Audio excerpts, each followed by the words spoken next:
Hi everyone, today we will talk about how to fix or how to solve Facebook Facebook update. To know how to fix Facebook update, you should just go to settings like this. You will click.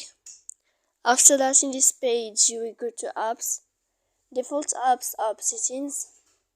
When you will see this list, you will go down to find the application of Facebook here, and you will enter.